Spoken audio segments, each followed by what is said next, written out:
My fiancé left me at the altar and blocked me everywhere, then reached out a year later, wanting a second chance and saying he made a mistake. I, 26 female, was supposed to get married last year, but the wedding never ended up happening because unfortunately, my groom made a run for it right before the ceremony was supposed to start and never showed up. My ex-fiancé, Garrett, 23 male, and I had been together for 3 years before he proposed. We met through friends and got along very well. The first time we met happened to be at a party hosted by one of our mutual friends. We discovered that we had a lot in common and ended up talking the entire evening, after which he asked me out. I said yes, and we went out on a couple of dates and realized that we really liked each other. Within 3 months, we were officially in a relationship and everything was going great. 6 months in, we had introduced each other to our families, and a year later, we moved in together. We were in love, and I couldn't imagine anyone better for me than him. I was convinced that he was my soulmate, and everything was blissful for the 3 years that we were together. We did have occasional fights, but we would always make up, and it would never be too serious, so we had nothing to worry about. Our friends and family constantly commented on how great our relationship was, and I believed it because, honestly, we probably had the healthiest relationship ever. Anytime we had a problem or an issue, we would just talk to each other and sort it out. That was a promise that we had made to each other, that we would always talk things through and never give up on each other. So, when he decided to propose over a year ago, I said yes. Everybody had their eyes on us since it was a public event that he had organized for the proposal. But later on, when we were on our own, I decided to talk to him. In spite of the love we had for each other, I was still 3 years older than him. I know it's not a lot, but in our 22nds, 3 years makes a huge difference. When I had met him, he had been 20 and I had been 23. And even I had been kind of skeptical about dating him because he seemed young, almost too young to be with me. I was worried about what people would say, but he was just so charming and wonderful that I couldn't help but say yes because it just felt like it was meant to be. But marriage was a big deal, and I didn't want him to sign up for something that he wasn't ready for yet, just because it was the socially acceptable thing to do. So, the night of our engagement, I sat him down and asked him if he was sure about this, because I was ready to wait for a couple more years until he was a bit older and had made up his mind about marriage. It could very well be possible that 3 years later, he wouldn't be on the same page about marriage, and I didn't want that to ruin what we had. I was ready to wait for him, and I wanted him to know that there was no pressure on him to get married as soon as we could just because people believed we had to. But he reassured me that he was ready for it and that the only reason he had proposed to me and asked me to marry him was because he wanted to. There was no pressure on him in any way. So I had spoken to him about this, but in spite of that, he ruined everything that we had. There was a gap of almost 8 months between our engagement and our wedding, so he had 8 months to tell me that he had been having second thoughts about the wedding instead of embarrassing me at the altar. But for the entirety of those months, he said nothing and just sat tight with his mouth shut. He pretended to be in love with me the entire time, and even in the last week leading up to the wedding, he said nothing. And there was literally no way for me to know that he had been having second thoughts and didn't want to get married anymore. It truly was an Academy Award-worthy performance, I have to give him that. And maybe, somewhere deep down, I also wanted to believe that he wouldn't abandon me or do anything to jeopardize our relationship, which is why I turned a blind eye to a lot of subtle, small things. The signs were really small, but I had noticed them. I just convinced myself that it was no big deal and that everything would be fine. I also didn't want to seem like a crazy, paranoid person making a big deal out of everything by bringing those things up. They were little things. Like he had stopped waiting for me to finish my meal before he got up from the dinner table, something that he would always do before since I was a slow eater. He also started spending more time on the phone before bedtime, but before the engagement, we would always go to bed at the same time and put our phones aside for some personal quality time. It was just small things like these that made me feel a little weird, but I didn't bring it up with him because I didn't want to come off as paranoid or silly. He was getting married to me. I had the ring on my finger, so small things like these should not have mattered to me. That's what I told myself, and convinced myself not to worry about any of these things and let it all slide. But other than that, there were no other signs, and I literally could never have predicted that he would have left me at the altar after everything that we had promised to each other. In the week leading up to the wedding, we were still going strong. He constantly kept telling me that he loved me and everything was normal. I couldn't even be bothered to notice small stuff anymore because I was just so excited to be married. But things shifted on the morning of the wedding. We were not supposed to see each other before the ceremony began, so we couldn't talk to each other. But in spite of that, he could have just talked to me the night before, and that would have been a lot more respectable than what he actually did. I realized that something was really wrong right before I was supposed to walk down the aisle. But instead of taking me to the venue, my parents and the groomsmen came to my room to tell me that they had scanned the entire hotel, but Garrett was nowhere to be found. They had even checked the security footage, where they found out that he had actually left in the middle of the night. Even then, I was still trying to give him the benefit of the doubt, and I said that we could wait for a few hours just to see if he would come back. But he didn't. I had a mental breakdown when I realized it, and the next couple of days after that were a blur. That night, he sent me a text message to explain himself. He told me that he wasn't sure if he wanted to do this anymore because he was too young, and he had been thinking about this for quite some time. He had come to the conclusion that it was just not the right time for him to get married. He felt like he had a lot left to accomplish and achieve in his personal life before he settled down and started thinking about marriage. And I had been right. The discussion that we had on the night of our engagement was actually what made him reconsider what he was doing. But he couldn't talk to me about it later on because I was just so excited, and he couldn't break my heart. He kept thinking that he would eventually have a change of heart himself, but that never happened, and he kept waiting for it to get better. But he just kept getting more worried and paranoid about the future. And so, before he made another big mistake, he decided to walk away from the altar and put an end to this because he just couldn't marry me anymore for his own sake. And even if he did get married to me, it would just be for the sake of saving face, and then he would end up resenting me, which is not something he wanted to do. So he was ending it while we were standing in front of a bunch of people, and I was in my wedding dress. Clearly, that was the perfect time to have that discussion. I had so many things that I wanted to say to him after I read that text because I was hurt, I was upset, and I was so betrayed. But I chose to stay dignified because I couldn't let my emotions get the better of me. So I only decided to tell him that I accepted his decision. And the only thing that I wanted from him was that he would have to pay for the entire event, and whatever money I had spent on the wedding so far, he would have to reimburse me for it, and that was the only way I would accept it. He agreed to it, and that was it. As soon as I pressed send on that text, I literally broke down yet again, crying through the night, and it was complete chaos in my life after that. I don't even remember when I stopped crying. It must have been days after the incident. I didn't see him again. He didn't even come back home to collect his things, and I still have them in a box somewhere. After he had stood me up at the altar, I think my parents, my friends, and a few other relatives spent a good few days comforting me while I cried my eyes out. They took me back to my house after they had made sure that he wasn't lurking around. When I checked my phone, I realized that he had blocked me everywhere, and that just broke my heart even more. My parents stayed with me for a few weeks after the wedding, and my friends were kind enough to come and visit me every day. Even his friends, his groomsmen, paid me a few visits just to see how I was doing, and told me that they had cut him off entirely as well after the fiasco at the wedding, because what he had done was not acceptable. But none of that mattered to me. I just wanted to move on and forget that I had even been involved with him because every time I thought about it, it made my heart hurt, and I couldn't take it anymore. So I decided to take a break from everyone and everything and just took off. I went away on a tour of Asian countries for around 6 months and tried my best to forget about everything. And I've got to say, it helped a lot. I know that this is not something that is accessible to everyone, but I am a working woman myself, and I have quite a lot of money saved up since I work in the field of investment banking, which is quite hectic but pays really well. Also, my dad is the CEO of his own business, which is quite lucrative, so he helped me out with the funds as well. And after my really long vacation, I came back feeling rejuvenated and like a totally different person. I moved out of my old house and into a smaller studio apartment so I could start afresh, and things have been going well so far. I also started therapy because it was quite necessary for me to really heal and recover from my past relationship, and it was quite helpful. Everything was going well until last week, when Garrett got back in touch with me to tell me why he did what he did. I had changed my number, but somehow he got a hold of it. It was probably some friend of mine who gave it to him and didn't tell me, which is a gross violation. And once I find out who it was, I'm definitely going to stop talking to them. But coming back to this, Garrett reached out to me and texted me after almost a year since the day of our wedding that never took place. He sent me a text which said nothing but hello, and it was from an unknown number. So of course I responded, asking who it was. And then he launched into his story and sent me a really long text about how sorry he was and how much he wanted to patch things up with me. He told me that the things he had said before he walked away were all true, and he had actually been getting cold feet in the months leading up to the wedding because he felt like everything was happening too fast and he just wanted some more time.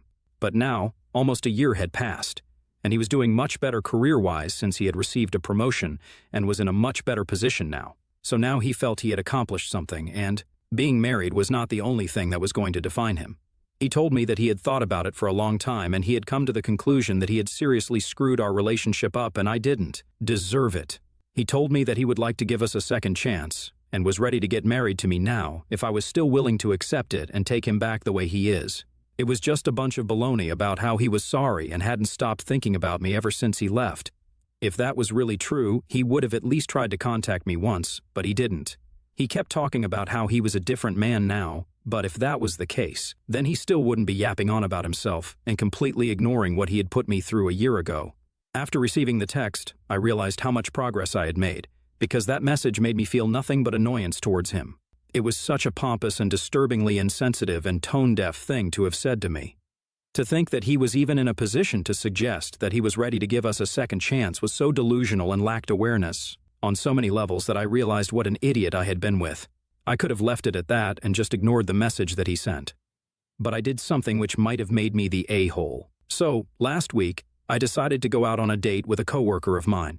He was new and had been working with us for only a month, but we had been talking a lot. It felt weird because I wasn't completely over Garrett, but I felt like it was about time that I at least tried to move on from him actively. I had healed emotionally, and I had come to terms with the fact that he was never going to come back, and even if he did, I was not going to take him back. But still, a teeny tiny part of me hadn't been able to completely forget him, which is why I hadn't been out on any dates in the past few months. However, my coworker and I had been talking for several weeks now, and I really liked him.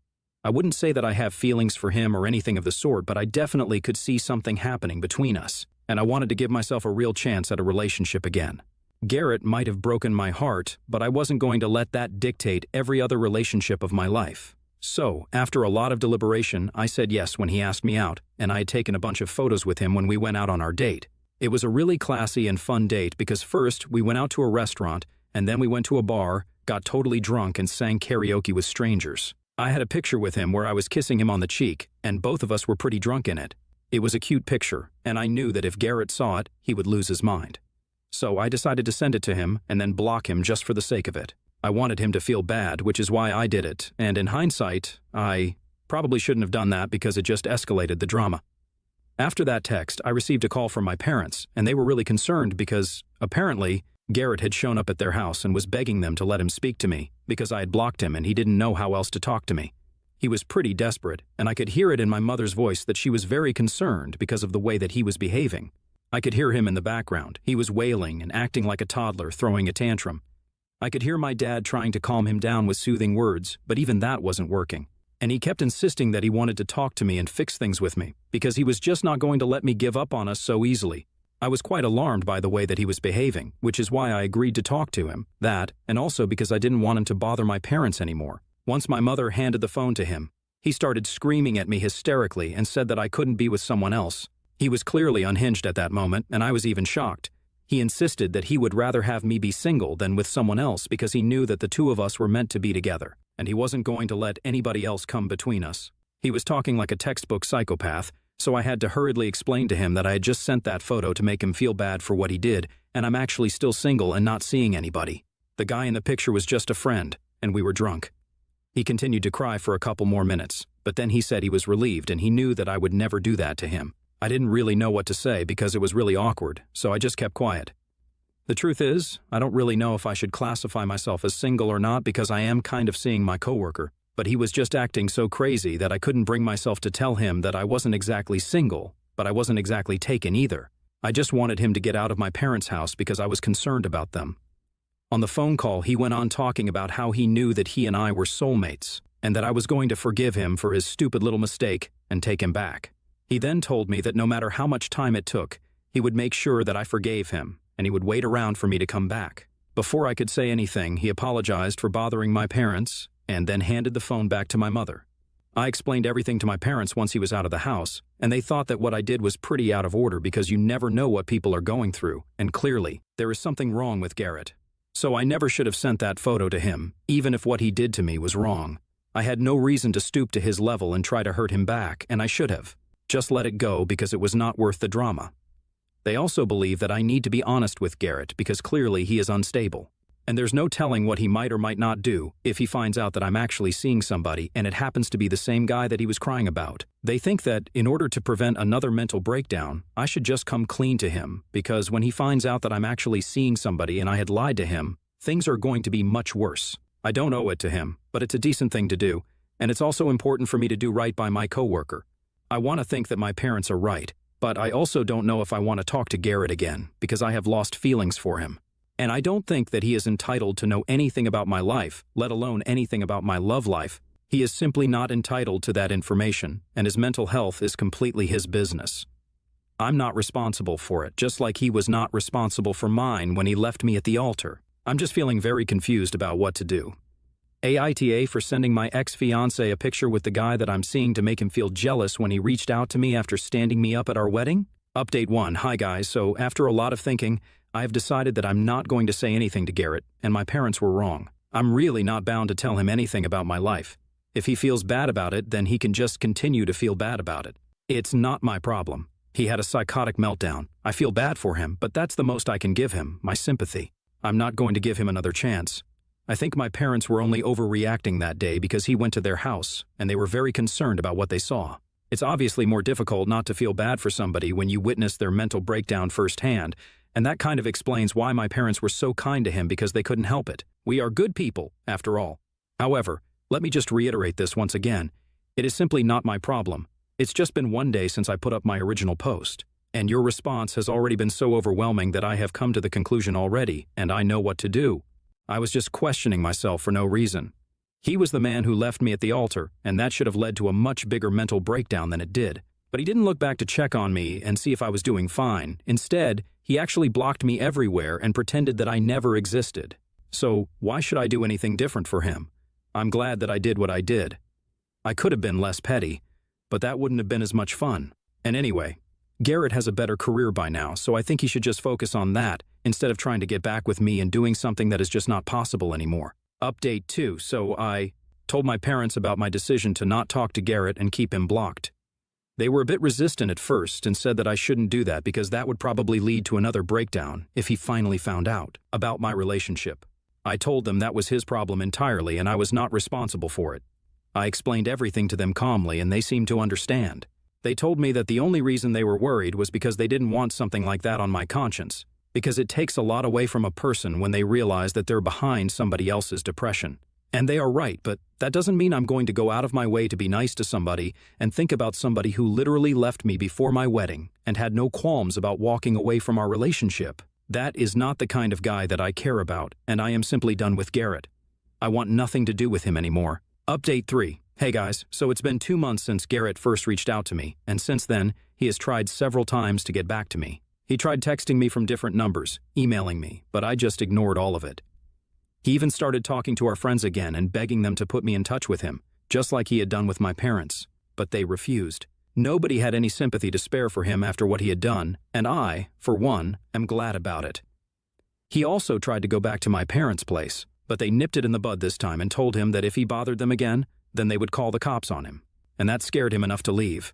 He kept trying to reach me somehow, but I had made myself completely inaccessible to him, so he gave up trying around a week ago. I also learned from a couple of my friends that he had been lying about doing better career-wise and that he had actually started a business of his own, which was flopping really badly, so that explains the breakdown that he had.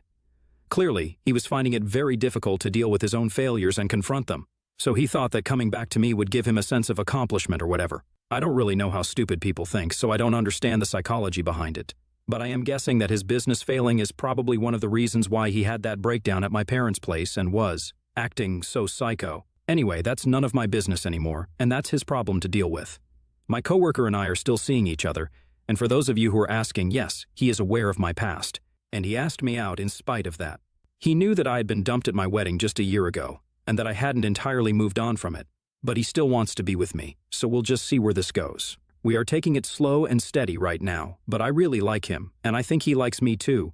Some people might say that it's way too soon to tell or be sure of anything, but I took my time with Garrett, and that turned out to be the wrong decision. So if I have learned anything from that experience, it is that time means nothing. If somebody has great energy and you like them, you should just go for it without thinking about what other people might say. Garrett and I were perfect on paper, and look how that turned out. So, a lot of you guys mentioned that it was too soon for me to actually like somebody because it's just been a year since Garrett and I broke up, but I don't really care. I'm going to go with what my gut says this time and see how it works out. Update 4. Hey folks, I can't believe I'm back after almost 4 years and with such great news, but first things first. In my last update, almost 4 years ago, I mentioned that Garrett had given up trying to contact me. About 2 years later, when he found out that I was in a relationship with my coworker, he had another breakdown, and he actually showed up at my house in the middle of the night in a drunken scene. which woke up all the neighbors. And when I tried to tell him to leave, he threw a beer bottle at me, but I dodged it and he cursed me out. That was the point where I decided that I had had enough, and I called the police, pressed charges against him, and then got a restraining order against him. Haven't seen him or heard from him since then, and I think he moved away with his family a couple of months later, so that was that, and I'm glad to be rid of him. Honestly, I'm also glad that he stood me up on my wedding day and walked away from the altar because now I'm married to the guy who is really my soulmate. About a month ago, I got married to my coworker, but I guess I should call him my husband now. He is everything that I dreamed of, and even though my wedding was much smaller and much more intimate this time around, it was a huge success because the groom didn't run away before the wedding. Jokes aside, I truly got lucky with him, and I hope that we keep making each other laugh and smile throughout the rest of our lives. I couldn't be happier.